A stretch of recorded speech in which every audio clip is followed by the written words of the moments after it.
Hey friends, welcome to another episode of 5-Minute Car Opinions, where everyone's car opinion truly matters.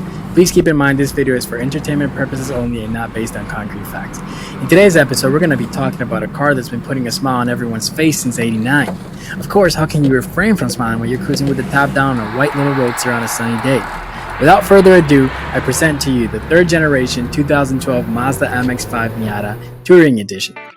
It's been a little over 3 decades and Mazda has continued to keep its composure and authenticity with the MX-5 throughout all its generations.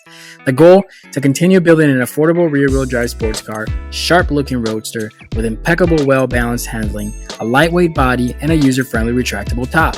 It all began in the 80s when Japanese car maker Mazda came up with a proposal to invest in a mass-market sports car, a gamble at that. An idea that it is said to have been generated from a journalist to build an inexpensive roadster. With multiple viewpoints for creating the car's driveline, it became a competition. The winning team proposed a front-engine rear-wheel drive layout. With little time to spare in developing an actual prototype, Mazda hired a British engineering company to build it. By '85, the car had its initial design, but several engineering requirements still had to be met. With its challenges and all, by '87, the first production prototype was created. Finally, the first-gen MX-5 made its debut in 1989. Skip forward to 2005 and the third generation MX-5 was born.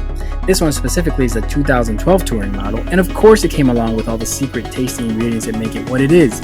Mazda scored big with the MX-5. I mean, production exceeded 1 million as of early 2016. Now, at the time you could buy this car for a base price of close to $25,000. For this specific touring model, you'll look closer to about $29,000 US. Nonetheless, a very affordable sports car for the experience that it had to offer. This thing looks so darn good and gets stares wherever it goes. We can thank the unusual fun-size proportions, clean geometric lines, and fender bulges, giving this MX-5 a much bulkier and aggressive look in both the rear quarter panels as well as front fenders. Not to mention, this is the appearance package.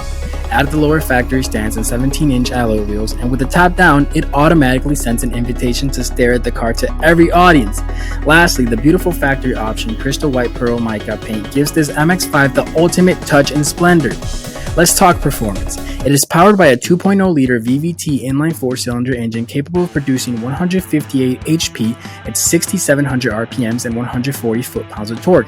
This may not sound like much, however, keep in mind this car weighs 2,500 pounds. It also excels in the handling department, making it a phenomenal car to track. Nonetheless, this engine is able to push the 6-speed automatic MX-5 from 0 to 60 mph in 6.5 seconds with a quarter-mile time of 14.9 seconds. It is also a very reliable engine which is proven to last over 200,000 miles as long as it is well maintained, and still manages to give an average combined 23 mpg. Let's switch gears now. The paddle shift option works great and shifts at a very reasonable time. Even though the auto did not come with a limited slip differential, either way you still get plenty of grip.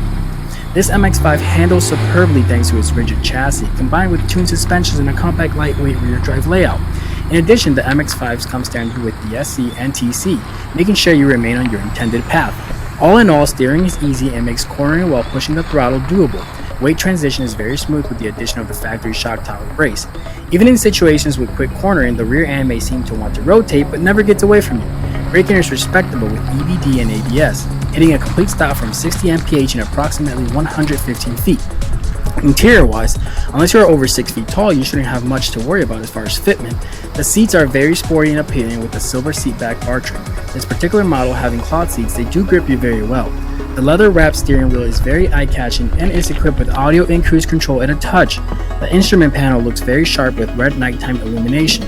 Overall, looks simple but sporty.